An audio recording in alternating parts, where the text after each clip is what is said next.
ആരും തെറ്റിദ്ധരിക്കരുത്. ഇതല്ല ജീവിതം. ഈ വീഡിയോ കൂടെ കാണുമ്പോൾ ഉള്ളത് മാത്രമേ, വീഡിയോ കൂടെ കാണുമ്പോൾ അത്ര സെക്കൻഡിനുള്ളത് മാത്രമേ കാണുന്നുള്ളൂ. അല്ലാതെ അത് കഴിഞ്ഞിട്ടുള്ളതോ അതിന് മുമ്പുള്ളതോ എന്താണെന്ന് നിങ്ങൾ അറിയുന്നില്ല. ഡോക്ടർമാർ പോലും പറയുന്നു അനാമിക 17-ാം വയസ്സിലാണ് ഗർഭിണിയായതെന്ന്.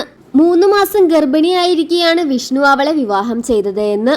കുഞ്ഞ് ജനിച്ച് ആഴ്ചകൾ മാത്രം പോസ്റ്റ്മോർട്ടം ഡിപ്രഷനിലൂടെ കടന്നു പോകുന്ന അനാമികയ്ക്ക് ഇത് വലിയൊരു ഷോക്ക് തന്നെയാണ്. ഭർത്താവും അമ്മായിയമ്മയും ഇപ്പോൾ ഒളിവിലും പോയി. പുതിയൊരു ജീവിതം കിട്ടിയെന്ന് ആശ്വസിച്ച് ആ പാവം കുട്ടി കഴിയുകയായിരുന്നു. എന്നാൽ യഥാർത്ഥത്തിൽ അതൊന്നുമല്ലായിരുന്നു സത്യം. വിഷ്ണുവിന്റെയും അമ്മായിയമ്മയുടെയും കൂടെ ഒപ്പമുള്ള അനാമികയുടെ ജീവിതം അത്ര രസകരമല്ലെന്നും വേണ്ടി വന്നാൽ അനാമികയുടെ ജീവൻ വരെ അപായപ്പെടുത്താൻ യാതൊരു മടിയുമില്ലാത്തൊരു ദുഷ്ട സ്ത്രീയാണ് ഉദയഗിരിജ എന്നാണ് അനാഥാലയത്തെ ചുറ്റിപ്പറ്റിയുള്ള ആളുകളും അവിടത്തെ അന്തേവാസികളും എല്ലാവരും പറയുന്നത്. അനാമിക ഒട്ടും അവരുടെ കൈകളിൽ സേഫ് അല്ല. കുഞ്ഞിന്റെ DNA ടെസ്റ്റ് എടുത്തു കഴിഞ്ഞു. ഇതിന്റെ റിസൾട്ട് വന്നാൽ ഉടൻ തന്നെ വിഷ്ണുവിന്റെ അറസ്റ്റ് ഉണ്ടാകും.